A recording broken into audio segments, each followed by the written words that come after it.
Halo, selamat sore, kembali lagi bersama saya Muslimin Magenda. Saya hari ini akan melakukan pembahasan mengenai preposition. In English ada preposition dan juga pembahasan soal adverb and adjective di dalam bahasa Inggris. Pertama kita bahas dulu soal preposition ya. Apa itu preposition? Kita bahas 3 preposition aja dulu, yaitu preposition at, in, dan on ya. Ini ada gambar ya, segitiga. Segitiga ini digambar untuk mempermudah kita mengetahui posisi atau penggunaan in, at, dan on. Melalui gambar ini kita bisa memiliki imajinasi ya. Di atas kita tarik at, tengah tarik on.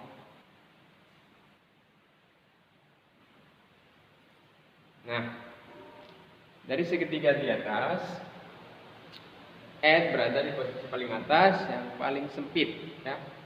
Sementara on itu berada di posisi tengah. Kemudian in ada di posisi terakhir. Nah, posisi terakhir nanti gambarnya besar. Apa maksudnya? Maksudnya adalah ketika at ditaruh di posisi yang paling runcing atau yang paling kecil, itu disebut dengan posisi yang paling spesifik. Akhirnya kalau kita mau menunjukkan sesuatu dengan kata at, maka tunjuklah sesuatu yang sangat spesifik. Kemudian kalau kita mau menunjukkan sesuatu dengan kata on, ya, tunjuklah sesuatu yang lebih spesifik tetapi tidak spesifik at ya. Lalu yang ketiga in. Kalau kita mau menunjukkan sesuatu dengan preposition in, maka itu sifatnya lebih umum lagi, lebih general ya. Contoh ya, kalau ada orang yang bertanya where do you live ya. Kalau kita menjawab secara umum, berarti jawabannya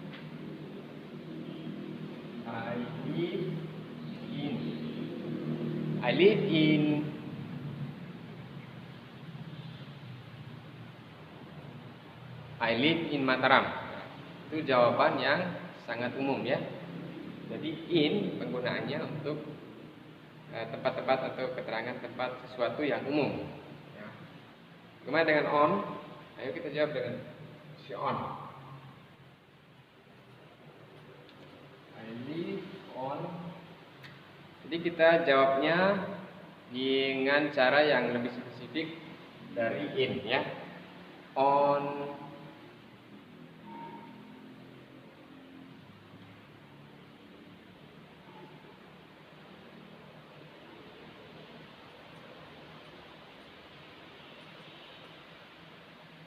Jadi ini contohnya I live on Lingkar Street.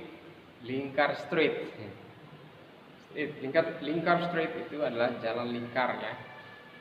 Artinya dia lebih spesifik dari Mataram. Jadi sudah ada ditunjukkan jalannya. Sementara kalau kita mau pakai at, maka kita menggunakan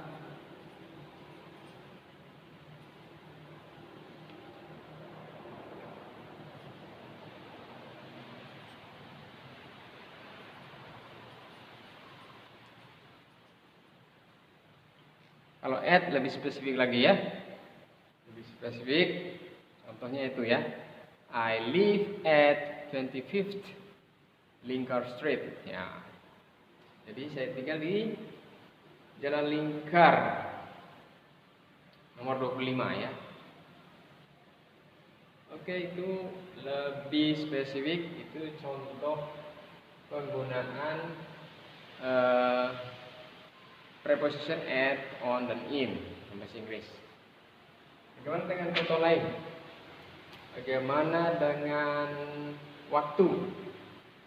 Kalau soal waktu bisa kita juga gunakan in, at, dan on ya. Contohnya kalau ada pertanyaan when did you arrive in Lombok ya.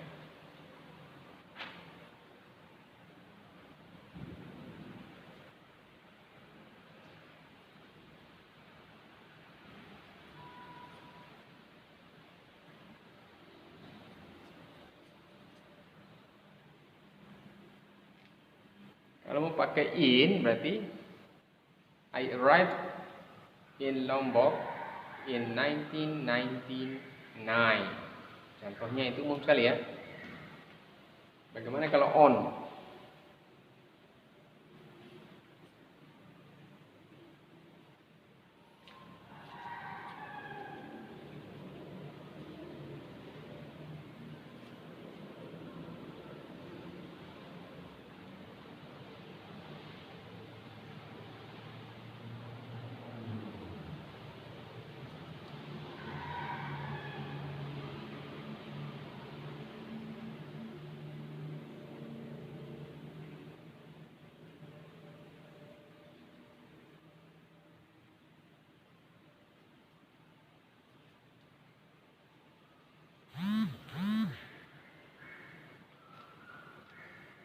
Nah, kalau on lebih ke spesifik lagi pada harinya, tanggalnya itu on ya. Contohnya ini adalah I arrived on Monday, 24 July 1999.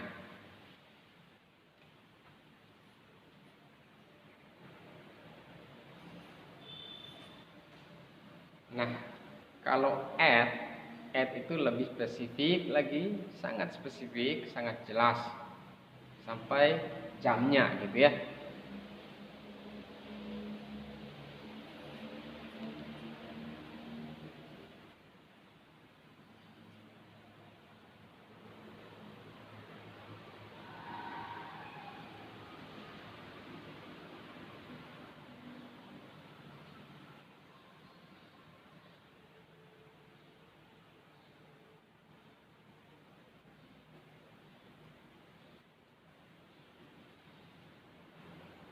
Nah, contoh at I arrived at 3 p.m.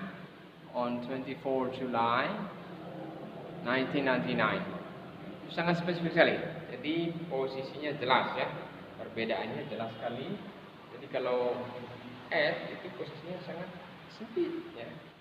Kecil. Jadi kalau yang on itu lebih gede lagi, kemudian yang in lebih luas lagi ya. Jadi gambar ini mempermudah Anda untuk menentukan pilihan preposition ketika ingin menjawab sebuah pertanyaan, ya. Itu yang umum, lebih khusus lagi atau yang sangat spesifik lagi ya. Oke, mengerti kan? Good. Oke, next pelajaran selanjutnya adalah tentang adjektif ya. Adjektif, adverb dan adverb ya. Apa itu adjektif dan adverb? Ini saya sudah kasih gambar di sini ya. Adverb itu refers to verb atau adverb describes verb. Kalau adjective describes noun. Apa maksudnya? Jadi adverb itu mendeskripsikan atau menggambarkan kata kerja, menjelaskan kata kerja ya. Jadi kalau adjektif itu khusus menjelaskan noun alias kata benda. Oleh karena itu, tapi sebenarnya pada prinsipnya memiliki kesamaan. Keduanya ini ada kemiripan ya.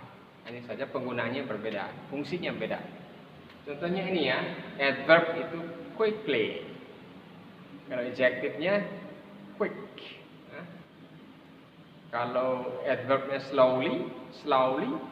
Nah, kalau adjektifnya slow. Kalau adverbnya badly, maka adjektifnya bad. Ya, okay. Contohnya, bagaimana contohnya? Contoh adverb yang menjelaskan kata kerja, misalkan. Ini contohnya, the machine rotate quickly. Ya. Mesin itu berjalan atau berputar secara cepat. Nah, tapi kalau quick untuk adjektif, maka contohnya misalnya a quick machine. Ya. Jadi mesinnya ini kan benda. Jadi benda yang cepat. Ya. Jadi bendanya yang dijelaskan oleh adjektif ini. Kalau adverb tadi kerjaannya mesin itu ya yang dijelaskan. Contoh lagi, apa lagi? A fast car, mobil yang cepat, ya. Terus apa? Contohnya, contoh menjelaskan adverb di pakai mobil adalah the car run fast. Jadi larinya mobil itulah yang dijelaskan oleh adverb. Oke, mengerti? Apa Anda mengerti? Good.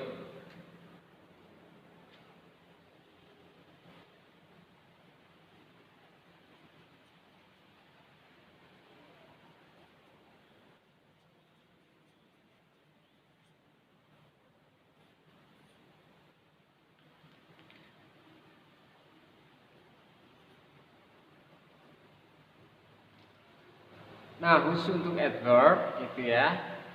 Adverb itu ada yang reguler, ada yang irregular ya.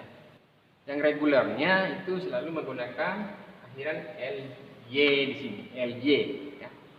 Jadi quickly, slowly, fortunately, really. Terus ini badly ya. Tapi ada yang irregular ya. Irregular itu dia tidak memiliki aturan seperti ini. Dia diakhiri dengan ini. Misalkan tadi fast aja, good aja, well aja. Jadi tidak ada perubahan sampai li. Nanti daftarnya bisa dipelajari sendiri di rumah ya. Tapi saya berikan penjelasan itu adalah adverb yang ada adverb yang regular dan ada adverb yang irregular. Saya kira mudah sekali ya untuk belajar bahasa Inggris ini. Tinggal kita bagaimana mengetahui rumus dan pola-polanya. Kalau mau gampang lagi bikin seperti ini, gambar-gambar kayak gini untuk mempermudah kita berimajinasi. Saya kira bahasa itu butuh imajinasi yang kuat. Oke, kalau ada pertanyaan, komentar ya. See you next time di Eng video bersama saya, Muslim bin Mageda. Thank you.